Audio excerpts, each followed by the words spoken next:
Corbett. Thank you, Madam Chief Justice, and may it please the Court. This case calls upon the Court to address several issues.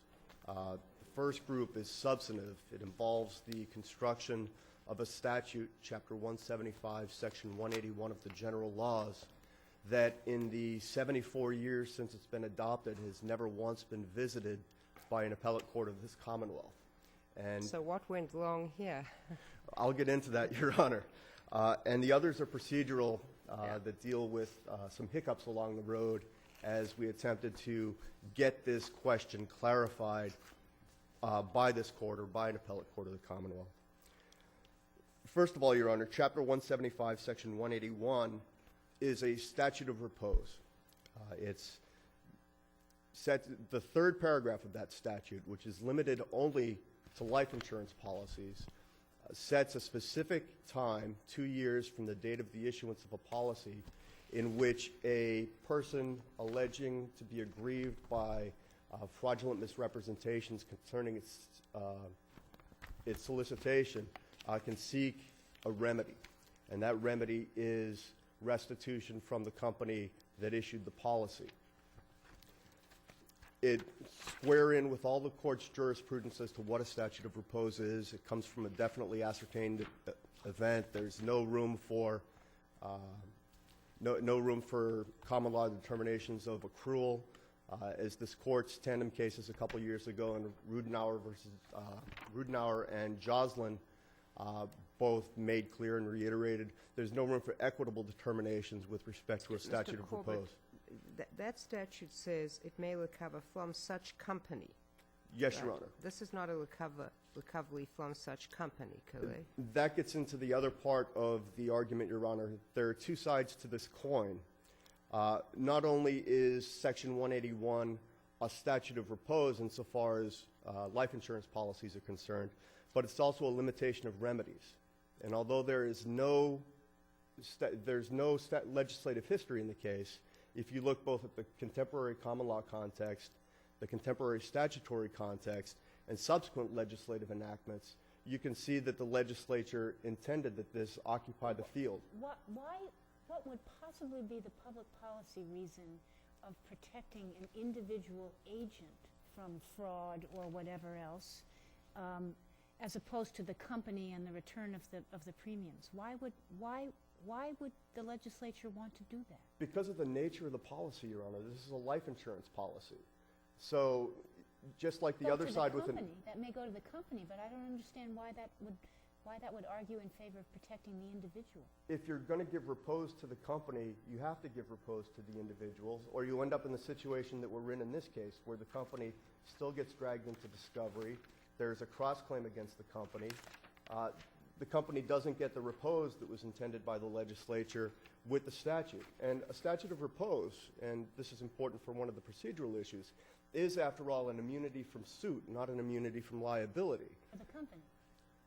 For the company, but because there's this limitation of remedies, where the legislature stepped in, and at the time, only 4 years or 6 years before this statute was enacted, this case, and I believe the Harwood case in 1928, had said that you have a remedy both against the company and the individual, a restitutionary remedy.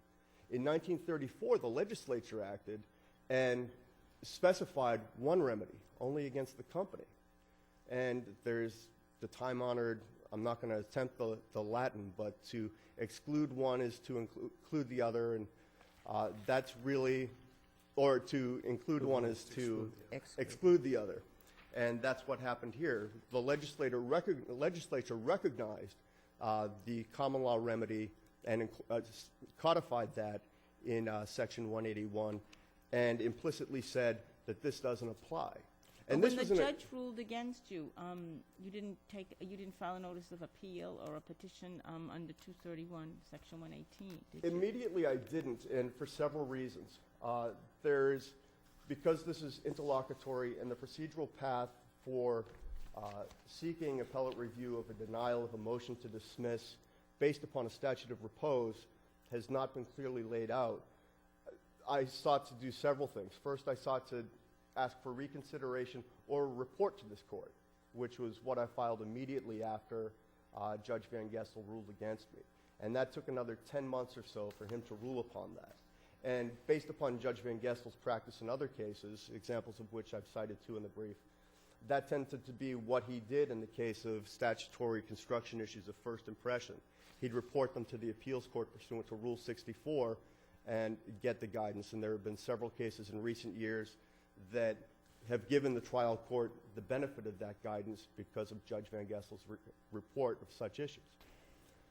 Once Judge Van Gestel denied that, I moved repeatedly for reconsideration, and there was all sorts of procedural wrangling that caused everybody some consternation.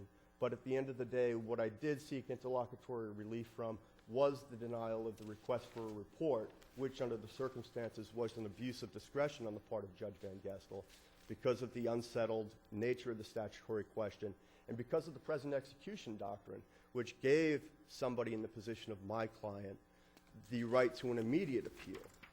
And there was no, because this is an immunity from suit, as the court made clear in Klein versus Catalano. But didn't you, if I remember correctly, add the issue of the doctrine of present execution late on? When we started talking about appellate considerations, Your Honor, it wasn't directly implicated early on. No, but only in your motion for reconsideration before Judge Duffley, not in your original motion. Yes, Your Right? Honor. Yeah, so you didn't originally raise the doctrine of present execution before the appeals court. No, Your Honor, I did not. And one of, I guess, the benefits of this case having meandered on so long is that the law in both of our respects has crystallized. We've learned it inside and out, and that's one of the things that really came to the forefront relatively early in this process. The fact, in the comparison to the Fabric case, for example, which I think is the best analog, where the court, under similar circumstances, took a new statute. In that case, it was the anti-SLAPP statute, and again, it conveyed the equivalent of an immunity from suit, and the court, pursuant to the general superintendent's statute, picked the case up and ruled that there was the present execution rule applicable and said in future cases you can just file a notice of appeal and it'll proceed in the ordinary course. What we have here, though, is Justice Glaney's ruling, correct? Yes, Your Honor. And he stated that the doctrine of present execution does not apply here. Yes, Your Honor. Correct. Because implicitly concluding that the statute of repose does not apply to agents. With all respect to Justice Graney, Your Honor, he didn't say so. He didn't issue a detailed opinion. There wasn't much Right. by way of analysis. And the court did agree to take and investigate this question, which is a significant question. Present execution, if you draw the comparisons to the appropriate analogs, it has to apply here because a statute of repose, as I said, it's an immunity from suit. It's an immunity from the burden and obligations of defending yourself. It's not like a statute of limitations or any other types of immunities that give you immunity from liability. Those can be resolved through the ordinary appellate processes and trial processes, but an immunity from suit is denied to you forever if you're compelled to proceed through expensive and contentious litigation until there's discovery, summary judgment practice, a trial, and appellate practice. I understand that, but that suggests that you should have taken Judge Van Gestel up immediately, correct? I mean, I'm not trying to catch you. You know, if you lose on the swings, you lose on the roundabouts as well. But if there were a prescribed path, Your Honor, I obviously would have. I thought that the appropriate course, given the judge that I was dealing with and his practices, was to ask him to report it. And because he misbelieved that one of the plaintiffs was a decade and a half older than she actually was, he relied upon equitable considerations to deviate from his ordinary course. okay.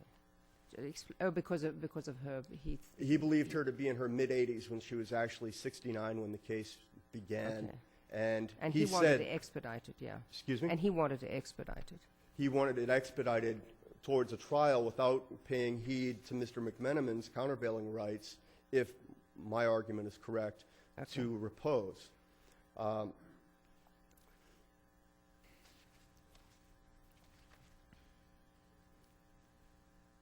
There's another argument there, which is also tied into the next case that I'll be arguing, hopefully briefly, which is what the appeals court did as I was trying to get this case some appellate consideration.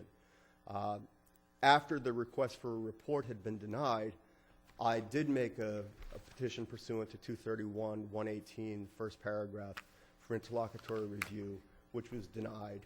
And pursuant to Rule 201 of the appeals court, which incorporates by reference this court's Rule 221, I filed a notice of appeal attempting to get review by a panel of the appeals court.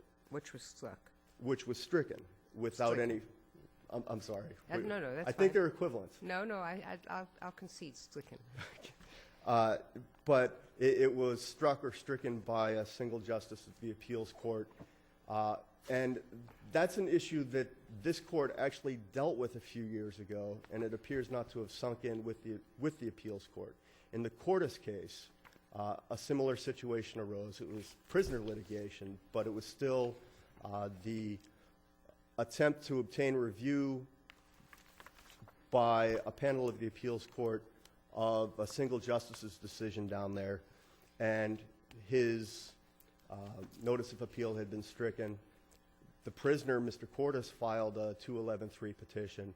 This court stepped in and said, look, you have to there's got to be some meaningful appellate review of the decisions of a single justice. If we were to reach the merits and we were to essentially affirm Judge Van Gestel saying that it's a statute of repose, but that it doesn't apply to agents, then what would happen?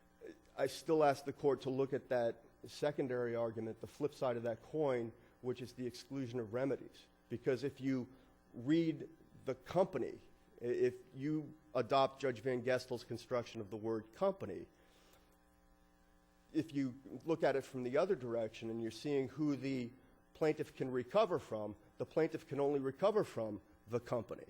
You've got to give the... Why? If the plaintiff can't get money damages beyond the return of premiums? According to that statute, yes, Your Honor. And if you look at what the legislature has done subsequently, it actually makes some sense. And again, we're only talking in the context of life insurance policies, not other types of insurance. In 1968, when the legislature adopted the Uniform Securities Act, Chapter 110A, Section 3, I believe, specifically carved out variable life insurance policies, which have a securities component, from the remedies and rights under that statute. In 1979, I believe, after the court had made its Dodd decision, which created some uncertainty as to whether Chapter 176D and the extent to which Chapter 176D was incorporated into Chapter 93A, the legislature stepped in and encompassed and engrafted some violations of Chapter 176D, but not others, into the consumer's right of action under Chapter 93A.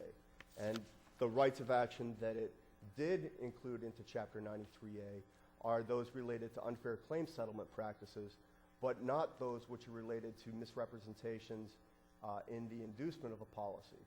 It only incorporated Chapter 176D, Section 3, paren 1, which is the claim settlement practices, but it did not include 3, paren 9, which is the fraud in the inducement of the policy. But if we essentially affirm the denial of the motion to dismiss, Yes, Your Honor. then this would go back to the trial court, am I right? Yes, Your Honor. And because it's taken so long to get here, we've actually gone through expensive discovery. Summary judgment motions have been briefed and argued, and Judge Van Gestel, before he retired again, stayed the case pending this court's decision.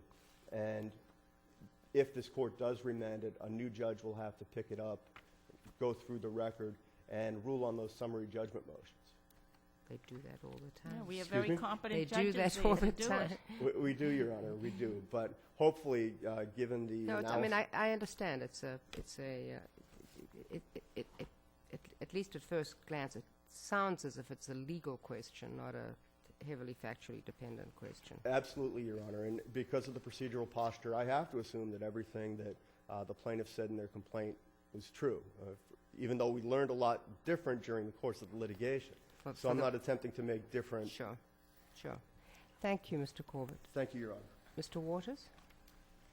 Let me be the first to say good afternoon. May it please the court, my name is Charles Waters, and I represent the appellees in this action. These are the And- policy purchasers, correct? Excuse me? Your clients are the policy purchasers? That's correct. Okay. I want to jump right to the procedural issue, which relates to General Laws, Chapter 211, Section 3, and specifically the jurisdictional requirements that are not satisfied by the appellant, Frederick McMenimen. And after reviewing the briefs, I think it's fair to say that the single issue relating to the procedural threshold issue, the single question is, what does a party do when there is an unrecognized, he or she has an unrecognized present execution doctrine argument that it can't take directly for appellate review? And metaphorically, I think the answer is the party gets to the rooftop and yells as loudly as possible to everybody that will listen, saying, I have a present execution doctrine argument, and I need it heard right away. Well, why is it any Procedurally- different from all the others, such as we were talking about it in a case earlier this morning, sovereign immunity or any other pretrial issues that need to be decided right away, or else the person is put to the expense of a trial or a slap motion? I mean, why is it any different from any of the others? We don't say they have to go to the rooftops, they just have to proceed in a certain way. Well, but by right, proceeding yeah. in a certain way, Your Honor, you have to preserve the right for appellate review. That's lacking here. And that's Because he didn't appeal under 231-118 from the initial denial. not only that, Your Honor, as I see it, this yelling from the rooftop really comes practically to this court in three ways. One, there's a notice of appeal. Now, wait a minute. He did appeal for, he did invoke 118, 231, Section 118, correct? But eventually, He not in did, but only time. on a very narrow issue, and he did not argue in 231-118 that there was any present execution doctrine. What was he arguing there? The argument on 231-118 here was when he filed the motion for reconsideration, mind you, instead of filing the notice of appeal within 30 days, instead of filing a petition under 231-118 first paragraph within 30 days, 50 days later, he filed a motion for reconsideration and also a motion to report. Both were denied by Judge Van Gestel. He filed a 231-118 in a timely manner only on the motion to report. Now, what's very important for this court to understand is that even in the motion to report, McMenimen did not argue a present execution doctrine argument. He said this is an interesting legal issue, but he did not argue present execution doctrine. So he asked for interlocutory relief based on the denial of the motion to report. Let me interrupt you and forgive me, Mr. Waters. Fairly rare was he arguing present execution? The first time he argued present execution was to the single justice of this court. No. In the 231 Section 118 appeal from the denial of the reservation and report. If I fairly read that, I'm not going to see present execution? You will not see it. It's nowhere to be In found. substance, if No. not? No, he was Nope. arguing the statute of repose and the Well, issue of whether it applied to an agent. No, he Isn't that did. right? He literally, the argument was, That it- this is a novel issue. But What this is the statute of repose, was the correct. statute of But repose. the and statute, but a statute of repose, if the statute of repose applies to him, that means that Yeah. the doctrine of present execution kicks in. Well, Your Honor, the only response I have to that is that you have to actually ask for it. It doesn't come to you naturally. You Well- can't wait 50 days, file a motion to report, and then file a 231-118 asking for a review of this issue and not raise to any court whatsoever that, hey, by the way, this is an emergency issue. I potentially could lose my rights under the statute of repose if I don't get immediate review of this issue. And that's what's lacking here. Even in the motion for reconsideration, the motion report, there was no argument like that. and he could have filed immediately from the denial of the motion to dismiss. He could have filed a notice of appeal under the Rules of Appellate Procedure, Rule 3. He could have filed under 230. Are you suggesting, Mr. Waters, that we should not reach the issue of whether or not the statute of repose is applicable to an agent? Here, Your Honor, that's Yeah. correct, because the jurisdictional requirements under 211, Section 3 have not been met. And if we were, what would you say about it? If we reach the substantive issue, Yeah. let me move on to the next argument, which is the substantive issue pertaining to General Laws, Chapter 175, 181, and as this court knows, the trial court denied the motion, and we asked this court to affirm that denial. But just before, can you just hold it right there? Yes. If we agree with you on the procedural point, he can still make the argument on the statute of repose in the trial court, right? I No, think he's he's already already made lost. that He's argument. already He lost. can, at the end of the case, certainly Yeah. make that argument. He can yes. raise it as a substantive, as an affirmative defense.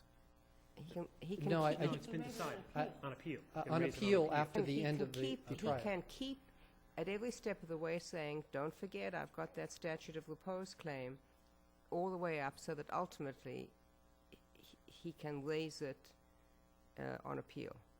Yes, Your Honor, that's Okay. right.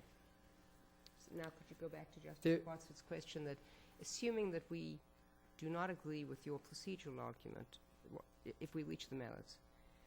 Well, I think there's two reasons for affirming the denial of the motion to dismiss. And that is, first, a simple statutory construction of this statute is clear. When the court looks at the language, the limitation language in paragraph 3, it clearly says such company. It does not say agents, brokers, representatives. Now, that's notable in and of itself because it's not there, and McMenimen asked this court to put it in there. No, But if Yeah. But if the Finish. court steps back and looks at the entire paragraph, it'll see that even within that same paragraph, the legislature did put in agents, brokers, representatives of the company pertaining to the first part of the third paragraph, that those agents could bind the company. But then in the last part of that sentence, the third paragraph, when it got to the statute of repose or limitations, it excluded the agents and the brokers. So this court can presume that the legislature did that purposefully and intentionally. What would And- the harm be if you get your premiums back? What's the harm? In other words, if you are induced to procure it, forget about 93A or something like that, by an officer-owned agent, you get your premiums back. In other words, you are put back in the same place where you started off. What additional damages are there?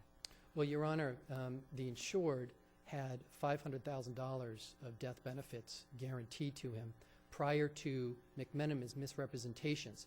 Based on those misrepresentations, as his financial advisor, he decided instead, he was advised and he took the advice of instead purchasing an insurance policy that instead of standard was rated F, instead of $500,000 was for $200,000. So obviously there are significant damages in the reliance on that advice and in the misrepresentations Okay. in purchasing that policy. The last part of the statutory construction that I just want to bring the court's attention to. Can I just, my understanding, in essence, with these statutes of repose, and I may be wrong, is that there's a very short period of time within which you can set aside, I mean, either for the company or anybody else, you can set aside an insurance policy. Once that period has gone, the insurance policy is in place. Am I correct? I think that's the I mean, general that's rule of the, statute of repose. And correct. that's the intent behind here, that you can't have the company coming and saying you said something wrong, or you can't go and say I said something wrong, when it turns out that whatever subsequent events happen aren't covered by this. It's not intended to deal with negligent misrepresentation for financial advisors. Well, I would argue it's more than negligent. I would also argue it's intentional. But if the point is it's not meant to cover misrepresentations, in fact, it is meant to cover exactly And misrepresentations. Mr. Waters, forgive me if I'm grasping here, but surely the claim, as I've just heard you say it, against this agent was really a claim that he was giving financial, in other words, if the other policy didn't exist, you've just told me that somebody who's giving financial advice or comparative, whatever it is, I probably missed an important point. he's not acting at that point as the agent of the company. Let me just back up Sure. one moment, because I think it will fill in a gap. When Mr. McMenimen put Mr. Pietropalo into the $200,000 policy, he told him he put him in a $500,000 policy. So there was active misrepresentation relating specifically to the placement of Mr. Pietropalo in the policy. In the policy for this company. That's correct. If we conclude that this was a statute of repose, but that it doesn't apply to the agent, because the language says it may recover from such company, and it leaves out or agent, then what happens to your plaintiffs? And if it goes back, your plaintiffs have to sue the agent only. We've sued the agent. The Yeah, right, agent is so I'm Frederick saying, McMenimen. and then that goes forward. That's right. But doesn't all, he all of then- the brokers and agents are defendants currently. But doesn't he then implead the company?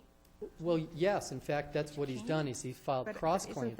isn't that exactly So what the what's happened with statute that? is designed? No. The answer is that's what's happened. I believe that he did it to strengthen his argument here, but the answer is where it is now is he still has current cross claims against the company itself, and those are based on independent relationships and obligations between McMenimen and the company.